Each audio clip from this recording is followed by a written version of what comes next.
Bones a tots i a totes. He ficat una mica de música, així podíem anar esperant una mica la gent que vingués.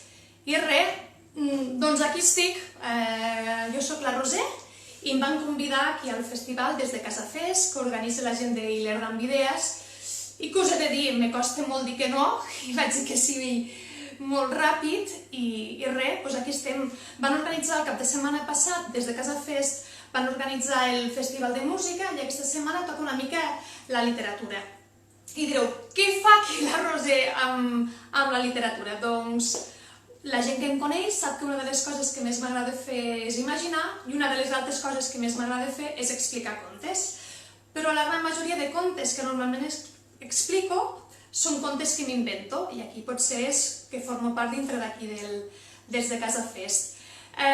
Superbonic, ja anticipo que després de jo a les 5:30 hi ha el Josep Vallverdú, Rovelló i, bueno, explicaran poemes que he llegit, ho llegirà el Tatxo Benet i el Ferran Aixalà, i després, aquí no sé si es veu, tinc el llibre del Pep Coll, que és un llibre que m'encanta i forma part de la meva joventut o adolescència, i avui l'he ficat aquí perquè també recordeu que després a les 6 el podreu anar a escoltar amb l'Eduard Muntada en aquest cas, i més coses que hi haurà més endavant.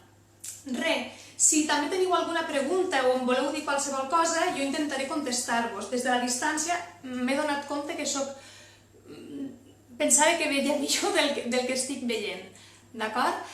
Explicaré contes, però abans de començar a explicar contes us ficaré una mica amb antecedents. Si pel que sigui no hi ha bona cobertura, ho vam provar l'altre dia i anava de perles, o sigui que espero que vagi molt bé. Us explicaré, dintre de tots aquests contes que a mi m'agrada explicar, n'hi ha un, que veieu per aquí a fons, que m'agrada molt explicar-lo, que és el primer conte publicat des de l'editorial Quatre Contes, doncs és La pallassa Julieta. I m'agrada molt aquest conte per diferents motius. Un motiu molt simple és que amb aquest conte fem una petita donació a Pallapupes, una entitat de pallassos d'hospital que jo conec molt bé, i l'altra és que està dedicat a una persona a la qual jo m'estimo molt, encara que no hi sigui, les persones se les poden continuar estimant igual, i és l'Esteve Cuito Zurita.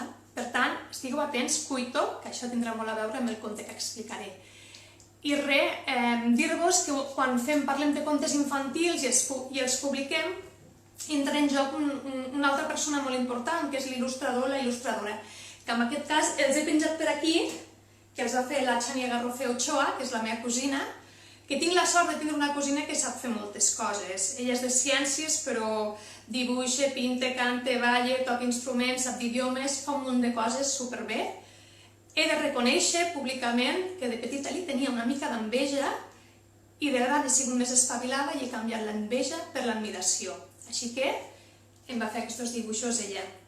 I és molt important això, tinguem en compte que quan parlem d'un conte publicat entra en joc molt també els dibuixos. Sap greu perquè he vingut aquí perquè el fons és blanc i els dibuixos també, el blanc té molt pes i no es veuen gaire, però he pensat que era bonic ficar-los encara que no es poguessin apreciar del tot bé. M'agradaria saber una mica si per aquí a l'altre costat de pantalla hi ha canalla o tots sou adults. Si hi ha canalla feu un ok o sí, perquè a veure si jo ara em ficaré superinfantil i no hi haurà cap canalla, que no passa res, no tinc molta vergonya, soc una mica descarada amb algunes coses.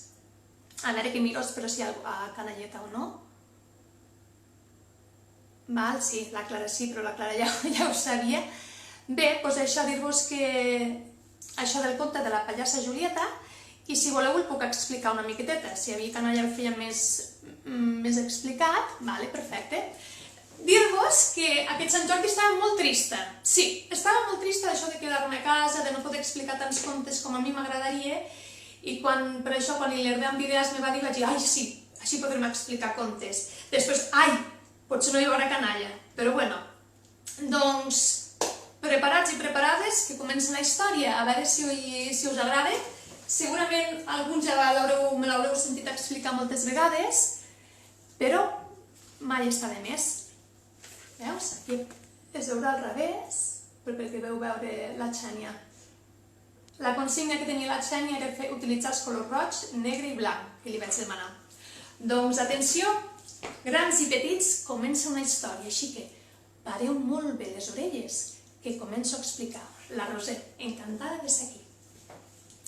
Aquesta és la història de la Julieta i de la seva família, els Facilet, una gran família d'equilibristes que generació rere generació sorprenien al públic. El Joan i la Júlia tenien 6 fills, el Joan, el Juli, el Josep, el Jordi i el Jaume, i la petita, la Julieta. Tots ells vivien al circ antic, juntament amb altres famílies, com els Alis, els malabaristes, o els Cuito, els pallassos. Doncs sabeu una cosa? La Julieta tenia un problema, perquè ella no volia ser equilibrista, ella volia ser pallassa, i cada vegada que pujava per la corda fluixa es marejava com una sopa. I quan arribava el moment de la nit, la Julieta anava cap a la pista i entre les bambolines espiava els Cuito, els pallassos, i cada nit que passava la Julieta pensava que volia ser com ells, volia ser pallassa. Així que un dia va decidir anar a la caravana dels seus pares i explicar-los. Va trucar a la porta. Toc, toc, toc, toc, toc. Qui hi ha? Va dir el pare. Soc jo, la Julieta. Oh, doncs dona, passa, que la porta és oberta. No sé per què truques. Ai, aquesta petita, com m'ha sortit. Ai, aquesta petita. Digues, què vols? Què et passa? Doncs, pare, jo és que, saps? És que jo, pare, vull ser pallassa. Com? Doncs això, que ho tinc decidit, que jo vull ser pallassa. I el pare, tot enfadat, va dir, ah, no, ni parlar-ne, tu no seràs pallassa, tu seràs equilibrista, com tots els teus germans, com la teva mare, com els teus padrins, com les teves padrines, com els teus tatarabesavis, i inclús com jo. Es va crear un silenci. La Julieta va mirar el seu pare i va dir, doncs no! I va marxar. Si haguéssiu vist, durant 2 setmanes, cap facilet es parlava amb ningú. La mare no parlava amb el pare no parlava amb la Julieta no parlava amb els seus germans no parlaven ni amb la mare, ni amb el pare, ni amb la Julieta, no parlaven amb ningú. I quan anàvem per casa fent no hi havia paraules, és que no es parlaven. Això no podia ser. Vosaltres trobeu normal que una família estigui 2 setmanes sense parlar-se? No, oi? Finalment, la Julieta, cansada de tant esperar, se'n va anar cap a la caravana dels Cuito. Es va ficar uns pantalons a ratlles, blancs i rojos, unes sabates molt grans. Es va posar 2 cuetes i es va posar un nas vermell. I quan el presentador del circ estava a punt d'anunciar l'actuació dels pallassos, dels Cuito, la Julieta va saltar a la pista amb tan mala sort que va entreposar i va caure. Però ja sabeu que a vegades quan la gent cau fa riure. Doncs el públic va començar a riure i la Julieta es va aixecar de cop i va començar a fer un munt de pallassades. I com més pallassades feia, la gent reia més. I com la gent reia més pallassades feia la Julieta. Però sabeu, la Julieta, entre tots els riures que va escoltar, en va haver un que va reconèixer. Un de molt especial. Sabeu quin era? No.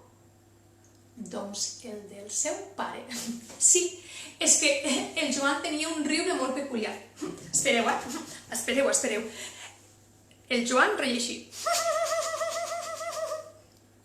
I la Julieta, com que el sentia, doncs feia més i més tonteries. I el Joan... I la Julieta estava tan contenta perquè tots els riures que sentia podia sentir el seu pare. Que va ser un número espectacular. I quan va acabar l'actuació, el Joan, el pare de la Julieta, va anar a parlar amb ella.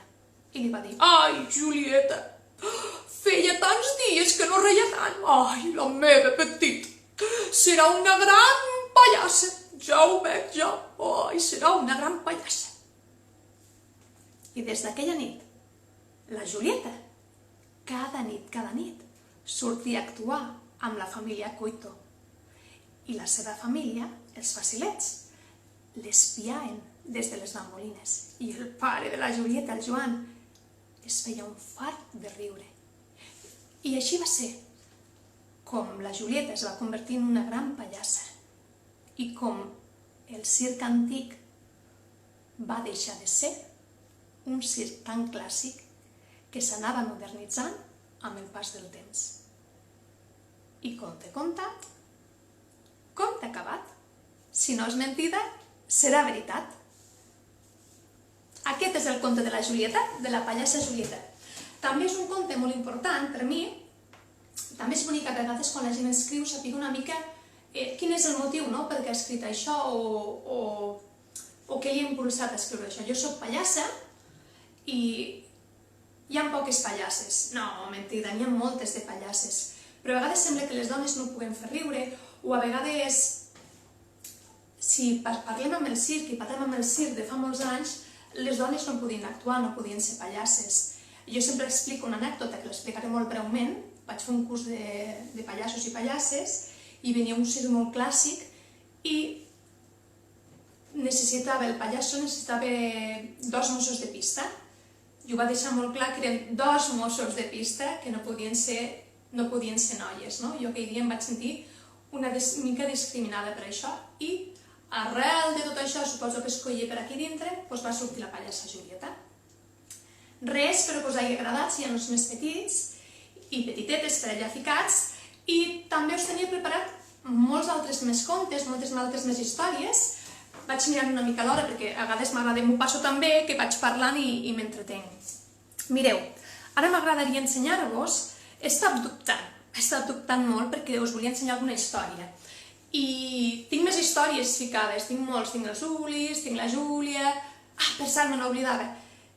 Avui, això que acabo d'explicar, li dedico a la Júlia García Pachón, que l'altre dia em va fer molt feliç amb el conte quan el va explicar ella. Doncs dir-vos que us explicaré un altre conte que està collent-se, que es diu Els Quatre.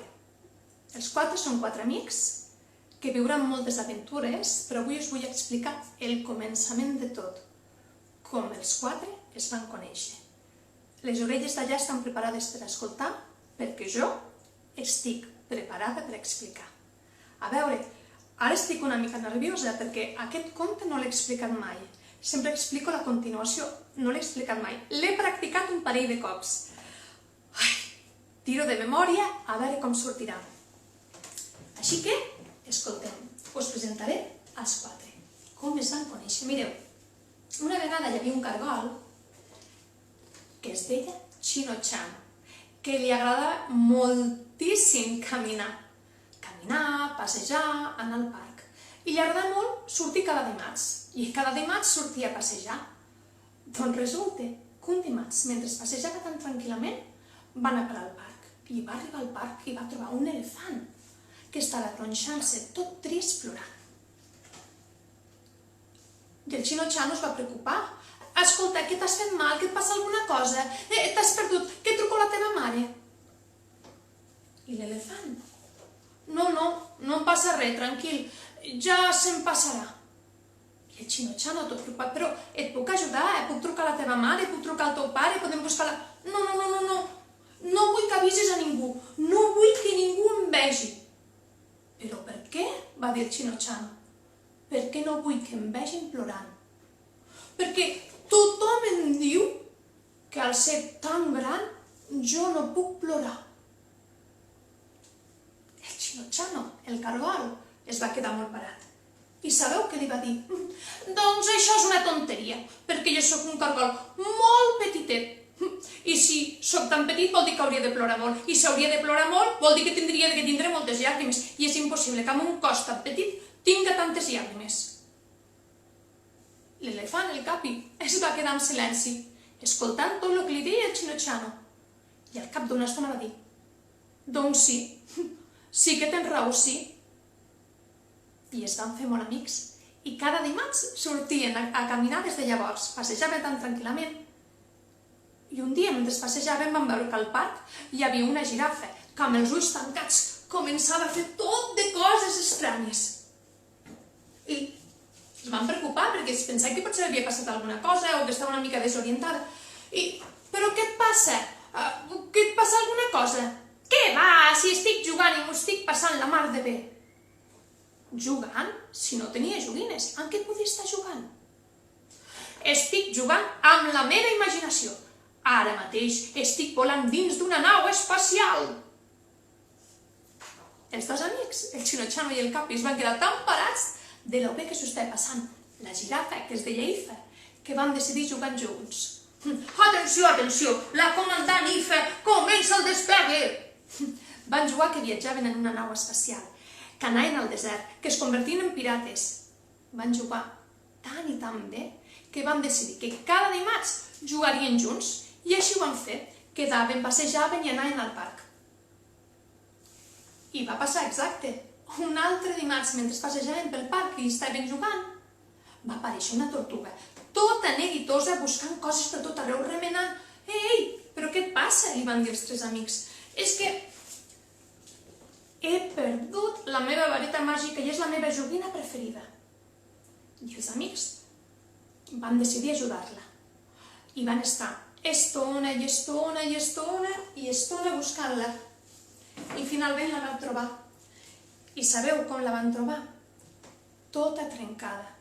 I la tortuga, que per cert es deia Tuca, es va posar a plorar. No, la meva joguina, no hi ha tret la meva preferida. I en aquest moment el Capi l'elefant, que no parlava gaire, però quan parlava deia coses molt interessants, va dir: no et preocupis, la Ifa dibuixa molt bé i el Chino-chan és un fantàstic, troba superràpid els millors bastons i jo he tingut la idea. Doncs dit i fet, en un tres i no res, van construir una vareta superbonica i es van posar a jugar.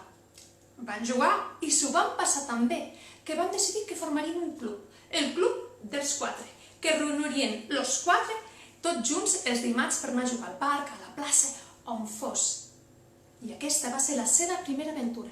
L'aventura com els quatre es van conèixer. Ei, però si voleu saber més, haureu de vindre a escoltar un altre dia, perquè els quatre viuen moltes i moltes aventures. Així que conte contat, conte acabat. Molt bé, aquest és el segon conte que avui us volia explicar. És aquest conte que està una mica que estem decidint si serà el conte que publicarem o no publicarem. Aquests dibuixos d'aquí, tots, encara els hem d'acabar de retocar. Els va fer el Ramon Jiménez, que també és una mica qui fa tots els dissenys i fa moltes més coses amb nosaltres. Pues res, i ara vaig fer una pregunta ahir per Instagram, aquests dies, per culpa de la Olga Cuito, filla de l'Esteve Cuito i de la Isabel Mercè, que tenen molt a veure amb mi, vam decidir muntar un canal de Telegram on expliquéssim cada dia una història de confinament. I avui hem fet el conte número 41. Sí, 41 sona molt, però conte 41. Jo els escric i busco alguna veu amiga que els expliqui. I per sort tinc moltes veus amigues que tenen unes veus molt boniques. I vaig fer la pregunta si volíeu que algú avui us expliqués a un, perquè així també vosaltres també podríeu conèixer una mica la feina que estem fent aquests dies. Són contes fets una mica ràpid, són contes que volem explicar una mica coses de confinament i tenia moltes ganes i bueno, a veure, filla meva, estava buscant. I llavors us en llegiré un. Clar, aquest no el tinc solament a l'ordinador, me sap molt greu, no penseu que me'n sap greu, perquè a mi no m'agrada llegir de l'ordinador, però no tinc cap més mitjà, no tinc impressora a casa i no tinc temps per escriure a mà, no. I us el llegiré, d'acord? Perquè també pugueu conèixer una miqueteta. Dir-vos que a mi m'agrada definir-me una miqueteta com que soc lleidatana de naixement i sentiment. I aquest conte el vaig escriure aquests dies de confinament trobant a faltar una cosa que fa 41 dies que no veig. I enyoro molt. I de fet, avui no m'ha tocat sortir a passejar amb la canalla, me toca demà i buscaré un lloc per poder veure la seu vella, que tant m'agrada i tant enyoro. Si els que som lleidatans i lleidatanes de sentiment i aquests 2 dies no podem veure la Seu Vella, l'enyorem molt. Ai, mira, m'emociono i tot de dir-ho, Sí, perquè és que realment l'enyoro. La història, a explicar, es diu Grans Finestrals. Al canal de Telegram, Un conte cada dia, que es diu, el va explicar la Isabel Mercè, i avui també el volia explicar perquè una forma també d'agrair-li a la Isabel, que sempre és la meva mà dreta amb totes aquestes coses d'escriptura. Sí? Si esteu preparats i preparades, jo n'estic enyorant la Seu Vella. Va, començo, La Magda viu en un piset al centre de Lleida. El pis és una mica vell i no és gaire gran, però té uns finestrals molt alts amb vistes a la catedral de la ciutat. I la Magda es va enamorar d'aquell paisatge. Va ser un amor a primera vista. Només de pensar que el primer que podia fer al llevar-se era contemplar la Seu Vella, és clar, sempre que no hi hagués boira, va fer-li comprar el pis d'una manera impulsiva. Quan va signar la compra-venda no es va donar dels inconvenients que tenia, com per exemple, aquells finestrals alts que la van enlluernar, doncs no tancaven bé del tot. El primer hivern que va passar al pis es va pelar de fred. A poc, la Magda ha anat arreglant tot el que no acabava de funcionar bé. I 3 anys després de viure-hi, té el pis completament moblat. Li ha quedat molt bonic i amb molta personalitat. Ella treballa com a dependenta d'una botiga de roba i ha hagut de fer molts esforços per poder decorar el pis com ella volia. I va haver que, en lloc de sortir a sopar fora, s'havia de quedar a casa. No és que no volgués sortir, però calia estalviar per poder comprar-se aquella catifa o aquell penjador que desitjava. Havent-hi creat el caliu, la seva llar la feia tan feliç que el que més desitjava força tardes de diumenge era d'arraulir-se amb una manta al sofà, prendre un té i mirar per la finestra. Però porta uns dies que la casa li ha quedat petita, no pot sortir. Molt poca gent ho pot fer, així que ja porta 15 dies i cada dia que passa la casa se li fa més petita. Mai hauria pensat que preferiria ser en un altre lloc que no fos casa. La frase "en lloc com a casa" no li agrada. El que més desitja és ser de casa, sí, però amb la llibertat de poder entrar i sortir-ne quan vulgui. Aquests últims dies passa moltes hores estirada al llit mirant pel·lícules i sèries.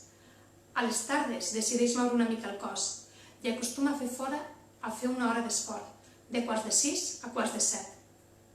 Avui falten 10 minuts per a les 6 i encara no ha començat. No li ve de gust. Està asseguda al sofà, sense fer res, no té ganes de posar-se cap més sèrie ni de llegir. Contempla la Seu Vella i aquest cop, per primera vegada, no la troba bonica. Sense saber per què, aquest pensament l'entristeix de seguida. I de sobte comença a sentir música. La reconeix. És Mozart. Com? S'estranya. Violins. Sonen violins. Obre els finestrals i el poc sol que quedava entra dins de casa. Aleshores, veu una parella tocant en un balcó a l'altre costat del carrer. Es deixa endur pels compassos de la música i tanca els ulls. Ara mateix és un regal per als seus sentits i deixa que la música entri dins seu i dins de casa seva. Acaben de tocar i la Magda aplaudeix. La parella de violins crida un "Fins demà!". A aquesta hora la Magda sempre fa esport. Posa la música forta per motivar-se, però això no els havia sentit mai. Com s'havia pogut perdre aquest espectacle? Així que decideix que cada tarda obrirà els finestrals per poder escoltar la música. Un somriure s'ha dibuixat al seu rostre. Agafa el telèfon i truca a la seva mare, mentre un altre cop observa el monument que té davant i torna a semblar-li una meravella.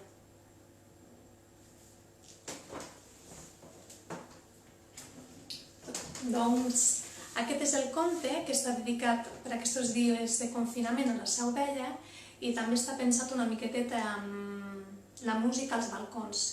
També em feia gràcia poder explicar-lo avui. Estava una mica nerviosa, em feia emoció llegir aquest conte. Doncs me feia il·lusió perquè el cap de setmana passat va ser Des de casa fes amb música, doncs ara em venia de gust com també ajuntar una mica això, tot el que fa la cultura dins nostre, no solament el teatre, que seria en el meu cas el que més m'agrada de dansa, tot el conjunt de la cultura que té aquest pes.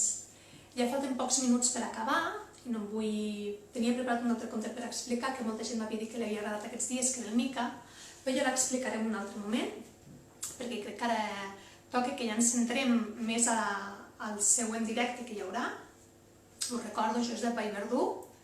Crec que heu d'anar, si entreu a Ilerdam Idees, a la pàgina web o potser a Instagram, podreu accedir directament al canal, al directe, que el fa això el Josep Vallverdú i diria que fa des del Tacho Benet. A veure què em diu aquí Ilerdam Idees.